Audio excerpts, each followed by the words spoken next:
नमस्कार, आप देख रहे हैं आर हिंदुस्तान न्यूज आनंद सक्सेना के साथ। उत्तर प्रदेश के सिद्धार्थनगर से खबर। योगी आदित्यनाथ सिद्धार्थनगर में, और आपको बता दें कि आज मुख्यमंत्री योगी आदित्यनाथ ने डुमरियागंज जीआईसी ग्राउंड पर बीजेपी प्रत्याशी जगदम्बिका पाल के समर्थन में एक रैली को संबोधित किया। मुख्यमंत्री के मंच पर आते उनकी अगुवाई करते समय सांसद प्रत्याशी स्टेज पर गिर पड़े, जिसकी वजह से थोड़ी असहजता पैदा हुई। मंच से योगी ने कांग्रेस और समाजवादी पार्टी पर जोरदार हमला बोला। कहा, जब कांग्रेस और समाजवादी की सरकार आती है तब देश में हमला होता है। समाजवादी और माफिया का चोली दामन का साथ है।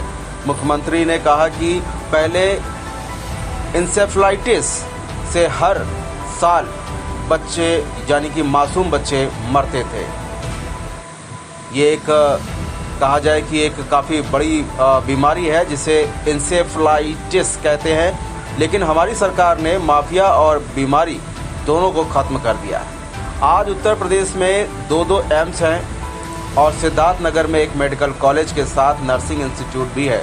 हमारी सरकार में अब घोटाले और बम नहीं फूटते, बल्कि अगर हम पटाखा जोर से फोड़ दें तो पाकिस्तान सफाई पहले देता है कि हमने कुछ नहीं किया। योगी को सुनने के लिए इतनी गर्मी में भी लोगों की काफी भीड़ रही और धूप में भी खड़े रहे। आपको बता दें, सिद्धार्थनगर से संवाददाता नियामुतुल्लाह की यह खास खबर थी। फिलहाल आप सुरक्षित रहिए, जुड़े रहिए आर हिंदुस्तान से। नमस्कार। क्या कहते हैं राम मंदिर बेकार बना। अरे बेकार तुम अपने आप को नहीं कहते हो। राम तो जगत नियंता है, परमपिता परमेश्वर है, वो अपनी सृष्टि के रचयिता है और राम के बगैर हमारा कोई काम नहीं। और जो राम का नहीं वो हमारी किसी, हमें स्पष्ट बोलना चाहिए। जो जनता की आवाज है देश के अंदर कि जो राम को लाए हैं, जो राम को लाए हैं, हमको यही बोलना है और इसी मुद्दे को लेकर के आगे बढ़ना है। ये राम भक्तों पर गोली चलाते थे। याद करिए, जब ये सपा और कांग्रेस का गठबंधन होता है, कोई अनर्थ जरूर होता है। जब केंद्र में कांग्रेस की सरकार थी, प्रदेश में समाजवादी पार्टी की सरकार थी, तब अयोध्या में राम जन्मभूमि पर आतंकी हमला हुआ था। काशी में संकट मोचन मंदिर पर आतंकी हमला हुआ था। तब अयोध्या, लखनऊ और वाराणसी की कचहरियों पर हमला हुआ था। और अखिलेश यादव जब मुख्यमंत्री बने थे, उन्होंने सबसे पहला काम क्या किया था मालूम है? आतंकवादियों पर दायर मुकदमों को वापस लेने का शर्मनाक काम किया था। और तब न्यायालय ने इनको कहा था कि आतंकवादी छूटेंगे नहीं। शर्म आनी चाहिए सरकार में बैठे हुए लोगों को कि आज आतंकवादियों के मुकदमों को वापस ले रहे हो।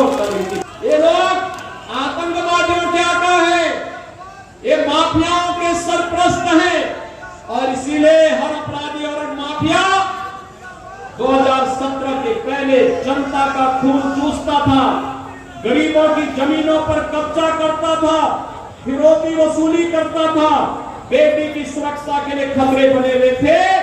और आज जब इन सभी माफियाज को हम लोगों ने उल्टा टांगने का काम किया है, कुछ लोगों की नाम सत्य की यात्रा निकल गई है, समाजवादी पार्टी को पीड़ा होने लगती है, उनको पीड़ा होती है। ये क्या हो रहा है? ये किसी गरीब के साथ इनकी संवेदना नहीं है, किसी दलित के साथ इनकी संवेदना नहीं है, इनकी संवेदना माफिया के प्रति है। अभी आपने देखा होगा, एक दुकान तो माफिया मरा था, उस माफिया के यहाँ मातम बनाने के लिए समाजवादी पार्टी के लोग पहुंचे हुए थे। देखा होगा ना आपने। देखो, कोई गरीब के साथ कोई घटना घटित हो जाए, इनकी संवेदना उस गरीब के साथ नहीं होती है। और इसीलिए आपने आपसे कहने के लिए आया हूं कि बहनों और भाइयों, हमें माफियाओं के सहयोगी, माफियाओं के सरपरस्त, अपराधियों के संरक्षणदाता, आतंकवादियों के आकाओं को फिर से देश की सत्ता में काबिज नहीं होने देना है, नहीं होने देना है। अगर आप कांग्रेस और समाजवादी पार्टी के मैनिफेस्टो को देखेंगे, एक खतरनाक साजिश है।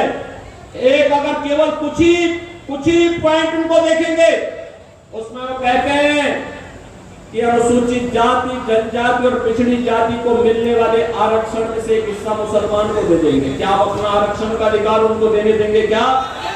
अरे बाबा साहब भीमराव अंबेडकर ने कहा था हिंदुस्तान के अंदर धर्म के आधार पर आरक्षण नहीं हो सकता, लेकिन ये कांग्रेस और समाजवादी पार्टी के लोग संविधान विरोधी आचरण करना चाहते हैं। आप सोचो, कोई इनसे पूछता है कि कैसे गरीबी हटाएंगे, कहते हैं झटके में हटा देंगे। क्या एक झटके में कैसे? कहते हैं संपत्ति का सर्वे कराएंगे, यानी आपके बाप दादों की जो संपत्ति होगी ना, उसका लोग सर्वे करवाएंगे, फिर उस पे आधी संपत्ति ये लोग हड़प लेंगे।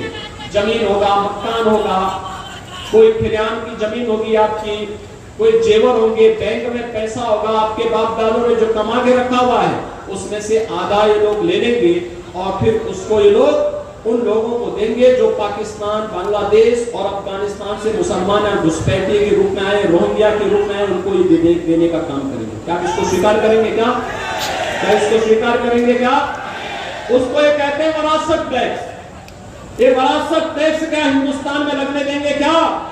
बहनों भाइयों, ये विरासत टैक्स औरंगजेब का जजिया कर है। मुसलमानों में एक क्रूर बादशाह हुए थे, उसका नाम था औरंगजेब। औरंगजेब, कोई सभ्य मुसलमान भी अपने पुत्र का नाम औरंगजेब नहीं रखता। ये जजिया करता, वो हिंदुओं पे लगता था कि या तो मुसलमान बनो या जजिया कर दो। और बहनों भाइयों, जो नहीं देता था उसको सिर कलम कर दिया जाता था। ये काम मुगल काल में होता था और आज हिंदुस्तान के अंदर कांग्रेस और समाजवादी गठबंधन विरासत टैक्स के नाम पर औरंगजेब का ये जजिया कर लगाना चाहता है। और जजिया कर इसलिए लगाना चाहता है जिससे भारत के अंदर आपको दबाया जा सके, आपकी भावनाओं को दबाया जा सके। किस रूप में लोग साजिश करते हैं? मैंने कहा ना, कोई मुसलमान भी अपने पुत्र का नाम औरंगजेब नहीं रखता, क्योंकि औरंगजेब ने अपने भाई की हत्या की थी और अपने बाप को भी जेल में बंद करके पानी के लिए तरसाया था, एक बूंद पानी के लिए तरसाया था। शाहजहांपुर में आप खुदा वक्त लाइब्रेरी पटना में जाकर के देखिए, उस लाइब्रेरी में शाहजहां की जीवनी के बारे में आप पढ़ेंगे, आप भी कहेंगे कि कमबख्त ऐसा पुत्र तो न हो तो अच्छा है।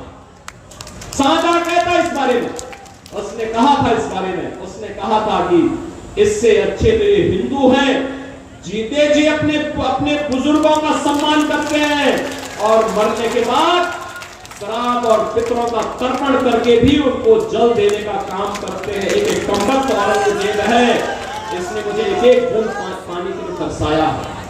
बहनों और भाइयों, आज इस क्रूर औरंगजेब की आत्मा इस समाजवादी पार्टी और कांग्रेस के अंदर घुस चुकी है, इसीलिए विरासत टैक्स की बात कर रहा है। क्या भी विरासत टैक्स देंगे? क्या हिंदुस्तान देगा? क्या इसको स्वीकार करेगा? क्या? और इसीलिए हम लोग आए हैं। मोदी जी ने कहा है आत्मनिर्भर और विकसित भारत। विकसित आत्मनिर्भर भारत का मतलब हर नौजवान के हाथ को काम, हर किसान की खुशहाली, हर बहन और बेटी